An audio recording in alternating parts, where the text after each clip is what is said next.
Repo and reserve repo ये money market का एक इंस्ट्रूमेंट है जिसे आरबीआई यूज़ करती है और आरबीआई इसे बैंक्स यानी कि कमर्शियल बैंक्स और फाइनेंशियल इंस्टीट्यूशन के साथ में इसका डीलिंग करती है। रेपो में दो चीज़ ऐड है। फर्स्ट है रेपो, उसके बाद सेकंड है रिजर्व रेपो। तो ये जो रेपो जो लिखा है इसका मतलब ये होता है कि आरबीआई कमर्शियल बैंक्स और फाइनेंशियल इंस्टीट्यूशंस को पैसे देती है। याद रखना, पैसे देती है और इस पैसे के बदले वो सिक्योरिटी और ट्रेजरी बिल्स जो उनके पास होते हैं कमर्शियल बैंक्स के पास, वो उनसे ले लेती है।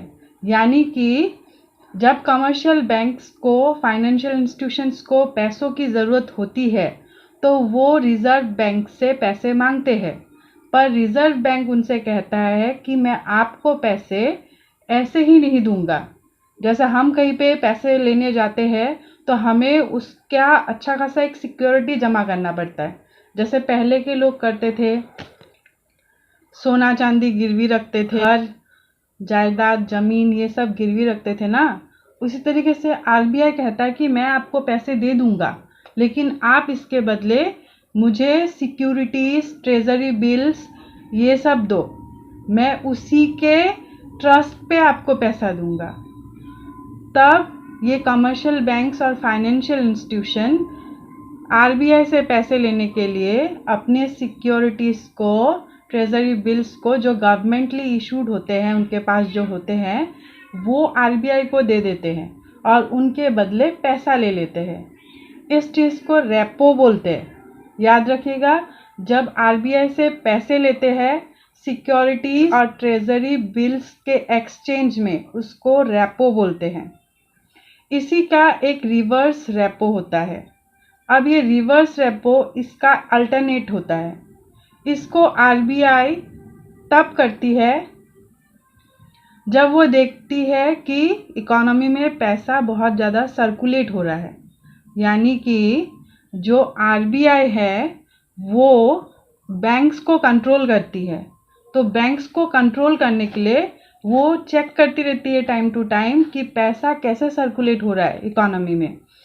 जब उनको लगता है कि अभी इन्फ्लेशन ज़्यादा है और पैसा सर्कुलेट ज़्यादा हो रहा है, यानी कि लिक्विडिटी बहुत है, लिक्विडिटी उसको कहते हैं वो एसेट जो इजीली कैश में कन्वर्ट हो जाए।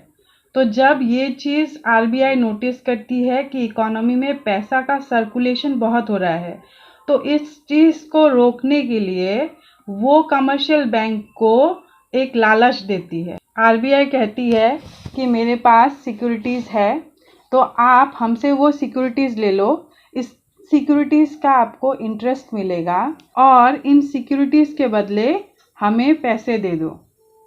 यानी कि अगर कमर्शियल बैंक के हाथ में पैसा ज़्यादा होता है, यानी कि उनके हाथ में अगर मनी सरप्लस है, तो मनी सरप्लस होगा तो कमर्शियल बैंक्स ज़्यादा से ज़्यादा पैसा लोन पे देगी और लोन अगर ज़्यादा लेते हैं लोग तो इससे मनी सर्कुलेशन इकोनॉमी में ज़्यादा होता है।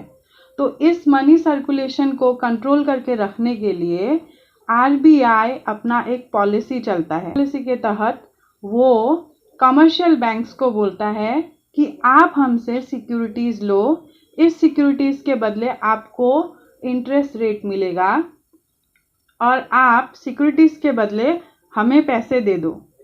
तो आरबीआई कमर्शियल बैंक से पैसे ले लेती है, पर इसका मतलब ये नहीं है कि आरबीआई ने कमर्शियल बैंक से लोन लिया। ये कमर्शियल बैंक को कंट्रोल करने के लिए, ताकि इकोनॉमी में मनी सर्कुलेशन कम हो, ये आरबीआई का एक पॉलिसी है जिसके तहत ना कमर्शियल बैंक्स को कुछ लॉस होता है और ना आरबीआई को कुछ लॉस होता है। तो जब आरबीआई सिक्योरिटीज़ के बदले पैसा ले लेती है, याद रखना यहाँ पैसा नहीं दे रही है, यहाँ वो सिक्योरिटीज़ दे रही है, तो सिक्योरिटीज़ के बदले जब वो पैसा ले लेती है कमर्शियल बैंक से, उस चीज़ को हम रिवर्स रेपो बोलते हैं। अभी तो आपका कन्फ्यूज़न दूर हो गया होगा कि रेपो रिजर्व रेपो क्या है। इसमें दो चीज़ इंक्लूड है। पहला, जब आरबीआई पैसा देती है, जब आरबीआई सिक्योरिटीज के बदले कमर्शियल बैंक्स, फाइनेंशियल इंस्टीट्यूशन को पैसा देती है, उसको हम रेपो कहते हैं। और इसी का जो रिवर्स रेपो है, जब आरबीआई पैसों के बदले कमर्शियल बैंक को सिक्योरिटीज देती है, उसी को रिवर्स रेपो कहते हैं। तो आपका डाउट क्लियर हो गया होगा।